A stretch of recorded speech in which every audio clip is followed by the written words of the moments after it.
You wake up every morning believing the lie that says if you work hard enough, save enough pennies, and stay loyal to your employer for 40 years, you will retire with dignity. But let me ask you something that will shake you to your core. If working until 65 was the path to wealth, why are nursing homes filled with people who can barely afford their medicine? Why are the parking lots of grocery stores crowded with elderly workers in red vests, still punching time clocks because their retirement checks won't cover rent? You have been deceived.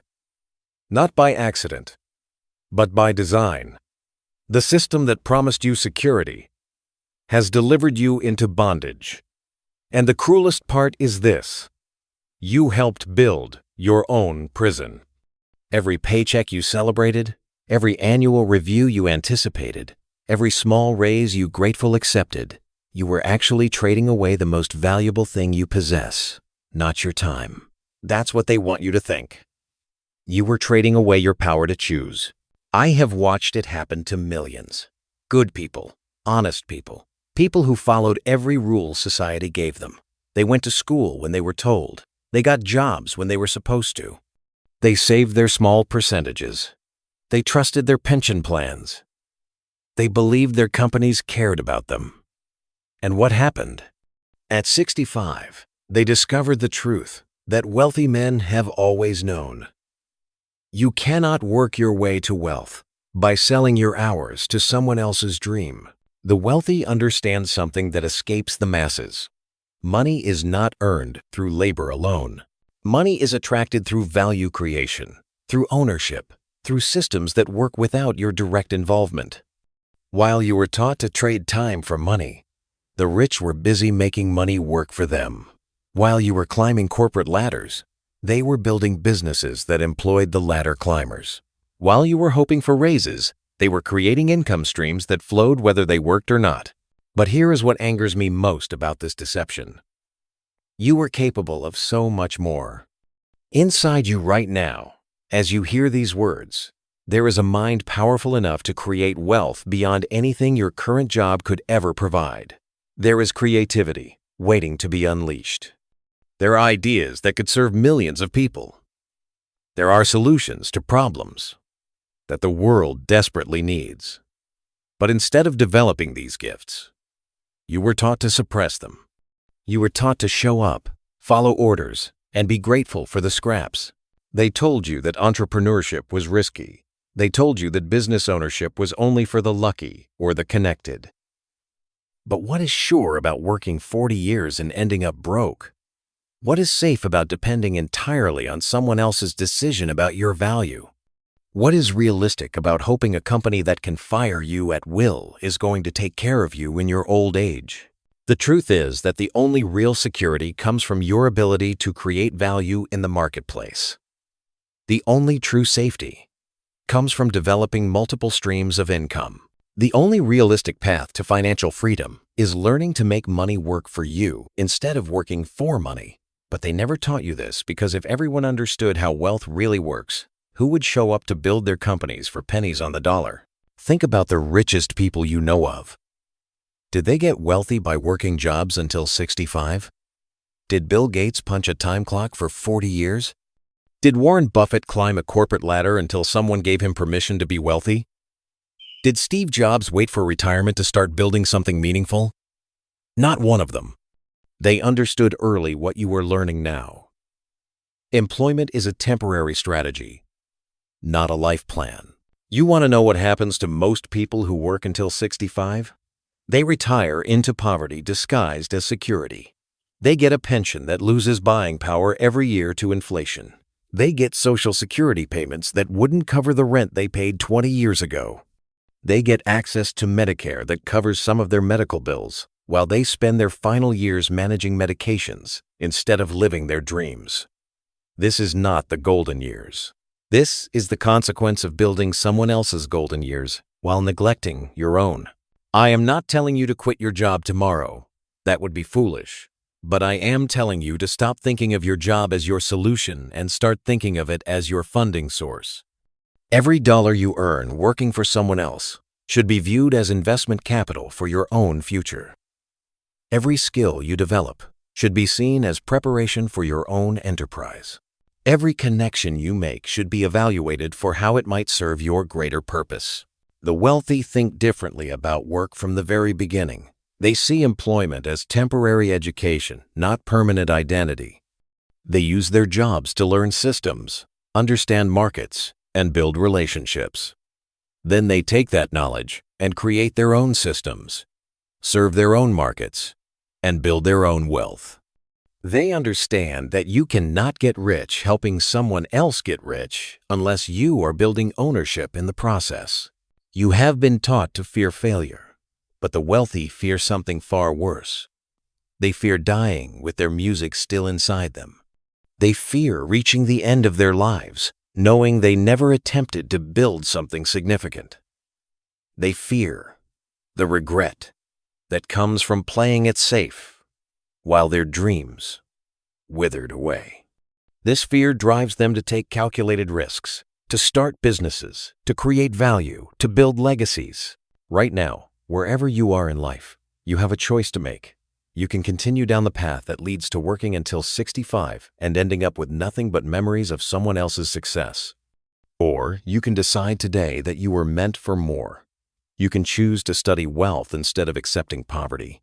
You can choose to build instead of just working. You can choose freedom over security.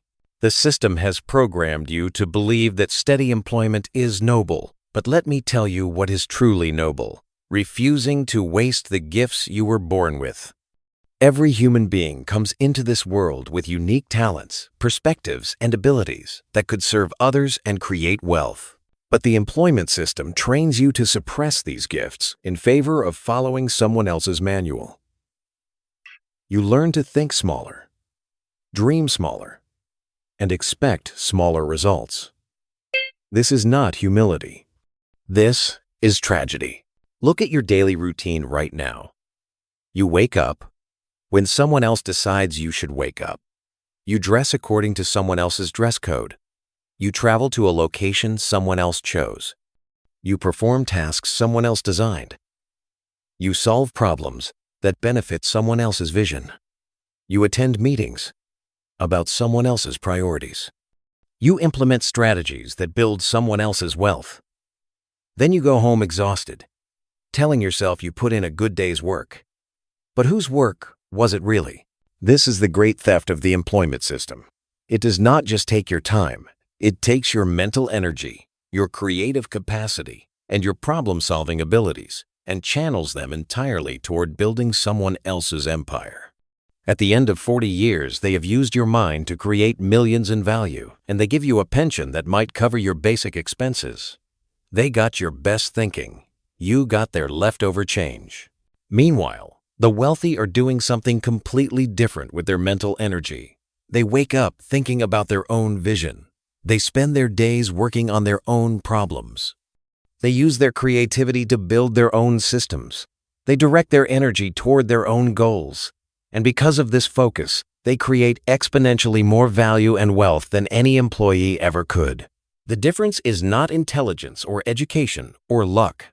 The difference is ownership of their own mental resources. But you have been conditioned to fear this ownership. You have been taught that starting a business is gambling, that entrepreneurship is for risk takers, that building wealth is somehow selfish or unrealistic.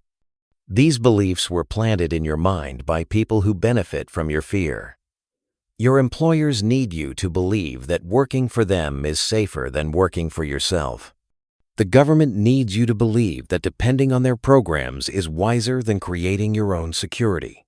The financial system needs you to believe that slow, steady saving is better than aggressive wealth building.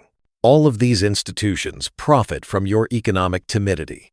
They need masses of people who will work for wages, pay taxes on those wages, and save the leftovers in accounts that pay minimal interest.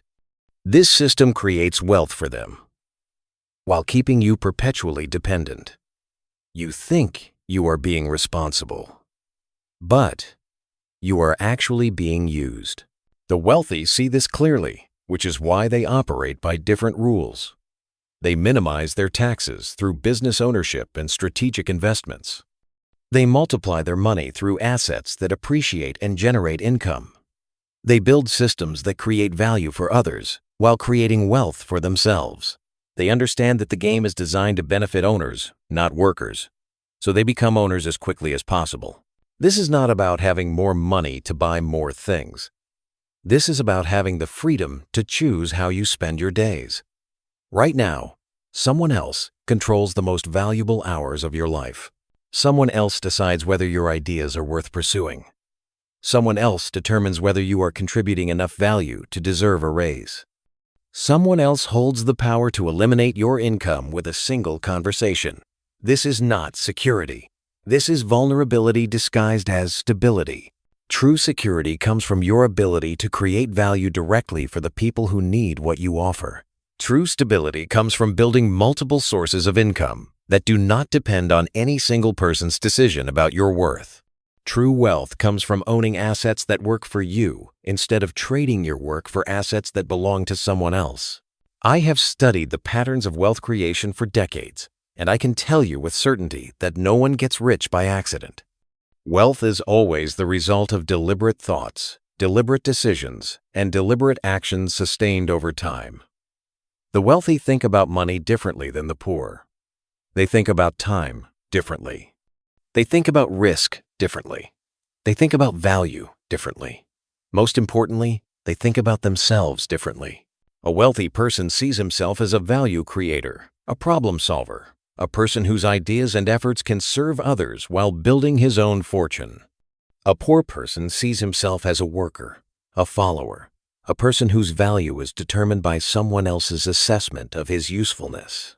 These different self-concepts lead to completely different behaviors, which produce completely different results. The tragedy is that most people never realize they have the choice to change their self-concept.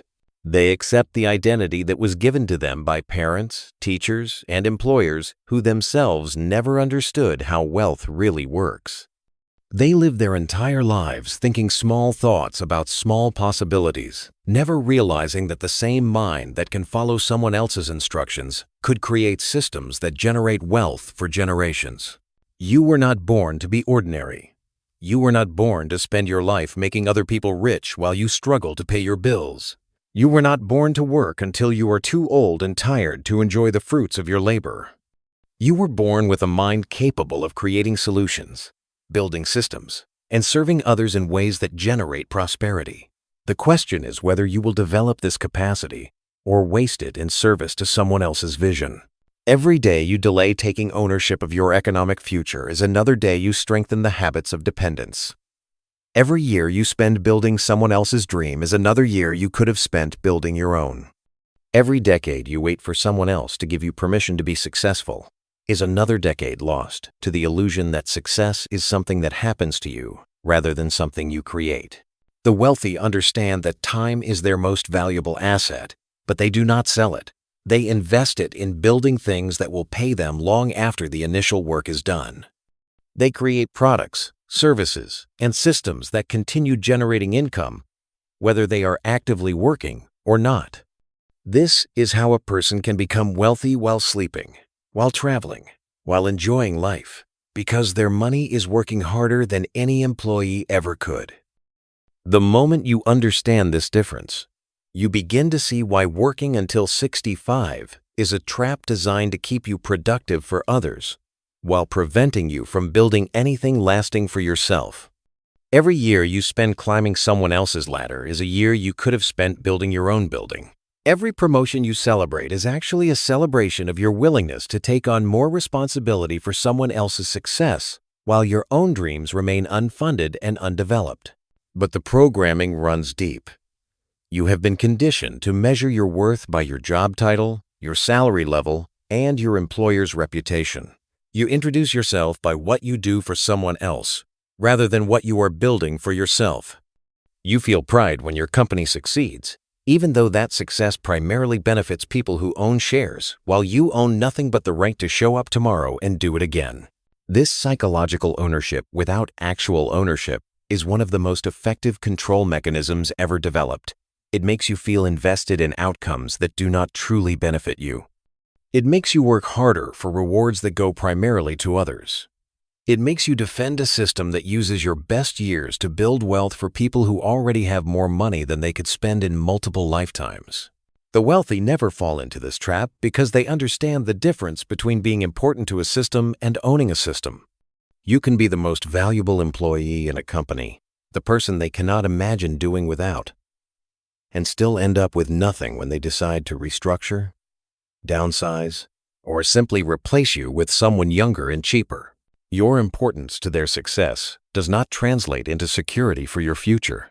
But when you own something, even something small, you have created an asset that belongs to you regardless of what anyone else decides. That asset can grow in value. It can generate income. It can be sold, expanded, or passed down to your children. Most importantly, it gives you leverage in the marketplace, instead of making you dependent on someone else's decision about your value. This is why the wealthy focus obsessively on ownership from the very beginning of their careers. They buy stocks instead of just earning salaries. They purchase real estate instead of just paying rent. They start businesses instead of just working jobs. They create intellectual property instead of just following procedures. They build systems that can operate without their constant presence, instead of trading hours for dollars until they are too old to work. The mathematics of this difference are staggering. A person who saves 10% of a middle-class salary for 40 years will accumulate a modest sum that might fund a few years of basic retirement living. But a person who invests that same money in appreciating assets, or better yet, uses it to start a business that generates ongoing income, can create wealth that supports not just their retirement, but their children's inheritance and their grandchildren's opportunities. Yet the employment system actively discourages this kind of thinking. They offer you retirement plans that lock up your money for decades while paying minimal returns. They provide insurance and benefits that make you feel secure while keeping you dependent on their continued goodwill. They give you just enough comfort to prevent desperation, but never enough freedom to pursue your own vision. They have perfected the art of making dependence feel like security. The wealthy see through this illusion because they understand that real security comes from control, not comfort. They would rather have lower immediate income from something they own than higher immediate income from something they do not own. They understand that ownership, even partial ownership, gives them leverage that employment never can. They know that building equity in their own assets will always outperform building equity in someone else's success. This is not just about money. This is about dignity. There is something profoundly undignified about spending your entire adult life asking permission to take vacations, seeking approval for your ideas, and hoping someone else will recognize your value. There is something tragic about reaching the end of your career with nothing to show for your life's work except memories of how hard you tried to please people who were using your efforts to build their own fortunes. The wealthy maintain their dignity by taking responsibility for their own results. They do not blame their employers when their income is insufficient. They do not complain about their bosses when their ideas are ignored. They do not wait for someone else to create opportunities for them. They understand that in a free economy, their results are their responsibility, and this responsibility gives them power. When you take responsibility for your own wealth creation, you stop being a victim of economic circumstances and become a creator of economic value. You stop reacting to what happens in the job market and start building something that serves the actual market. You stop hoping that someone else will solve your financial problems and start developing the skills and systems that generate the solutions you need. This shift in thinking changes everything. Instead of wondering whether you will get a raise this year, you start thinking about how to increase the value you provide to the marketplace. Instead of worrying about whether your job is secure, you start building multiple income streams that reduce your dependence on any single source. Instead of hoping your retirement fund will be sufficient, you start creating assets that can support the lifestyle you actually want. The wealthy learned long ago that hope is not a strategy. They do not hope the stock market will perform well. They study companies and invest in businesses they understand. They do not hope real estate will appreciate. They buy properties in areas where appreciation is likely based on population growth, job creation, and infrastructure development. They do not hope their businesses will succeed. They study successful models, test their assumptions, and adjust their strategies based on real market feedback. This approach requires more mental effort than simply showing up to work and following instructions, but it produces dramatically different results. The person who takes responsibility for studying wealth creation and implementing proven strategies will always outperform the person who hopes that working hard for someone else will eventually lead to financial freedom. Hope without action is just a wish. Action based on proven principles creates predictable results. The time to begin this transition is not when you retire. The time to begin is right now, regardless of your age, your current income, or your level of experience. Every day you delay is another day you strengthen the mental habits of dependence while missing opportunities to build the mental habits of ownership and wealth creation. 4. The greatest tragedy is not that people work until 65 and end up with nothing.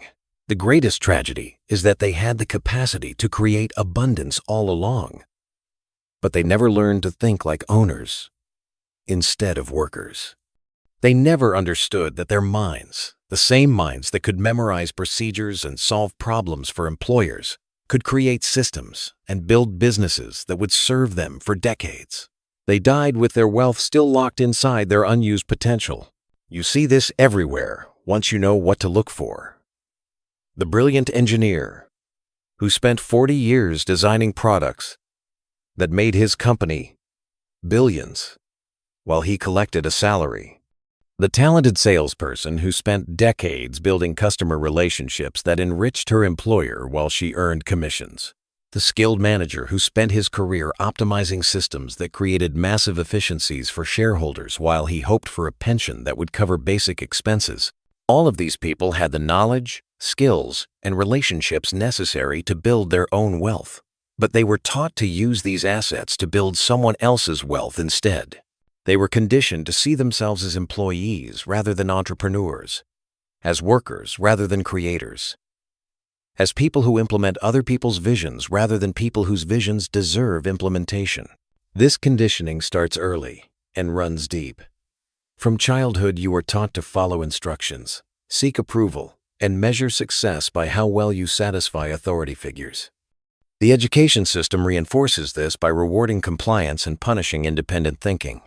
The employment system completes the programming by making you financially dependent on pleasing people who control your income. By the time most people reach middle age, they have spent decades strengthening the mental habits of dependence while allowing the mental muscles of independence to atrophy. They can tell you exactly how to perform within someone else's system, but they cannot envision how to create their own system. They can follow complex procedures designed by others, but they struggle to design simple procedures for their own benefit. The wealthy broke this programming early, or they never accepted it in the first place. They maintained their sense of personal agency, even when working for others. They saw every job as temporary education rather than permanent identity. They studied how businesses work, how money flows, how value is created and captured, not just how to perform their assigned tasks within these systems. This is why wealthy people often seem to have insights that are obvious once explained, but invisible to most workers. They see business opportunities everywhere because they train themselves to think like business owners.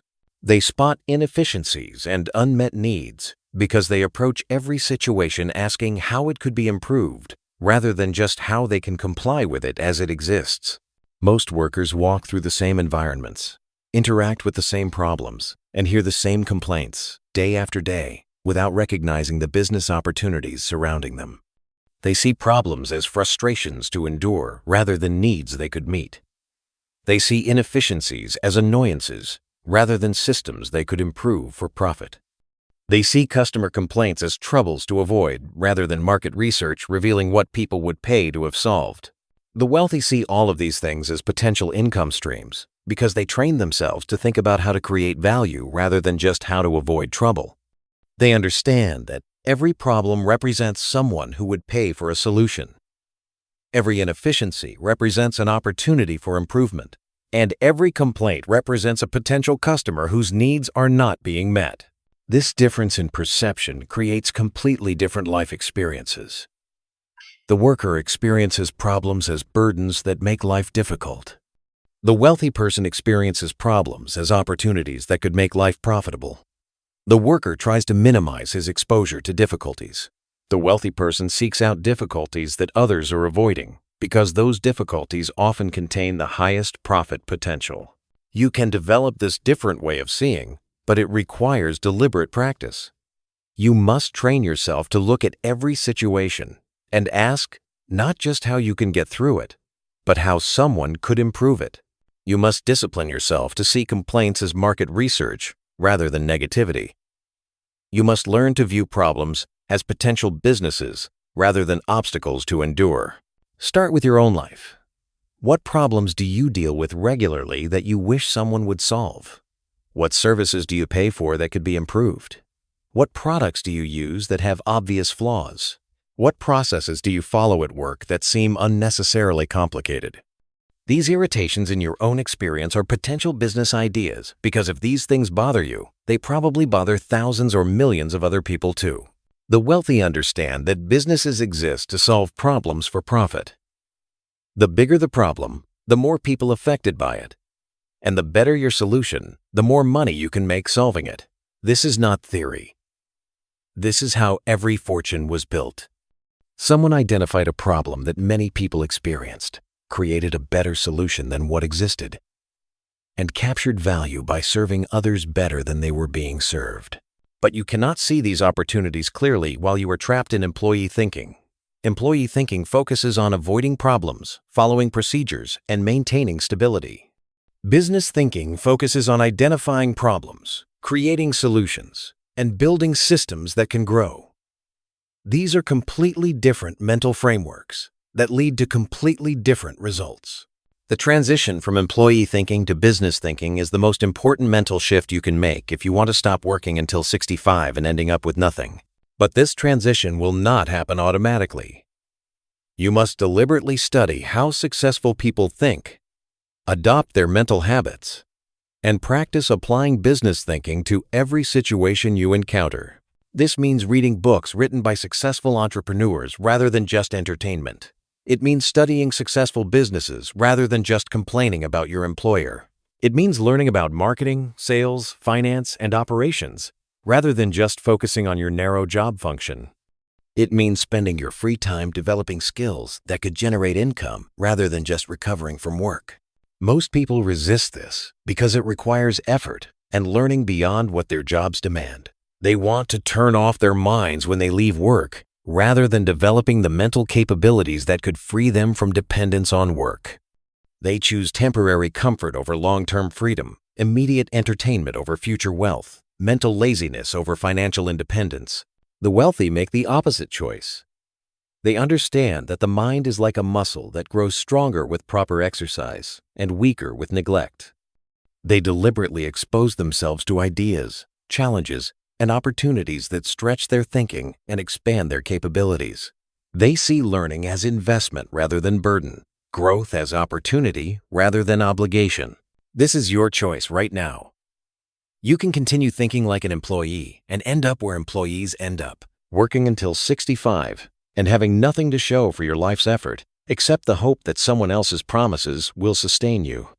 Or you can begin today to develop the thinking patterns that create wealth, the mental habits that build businesses, and the psychological frameworks that generate freedom. The choice is yours. But the window of opportunity closes a little more each day you delay.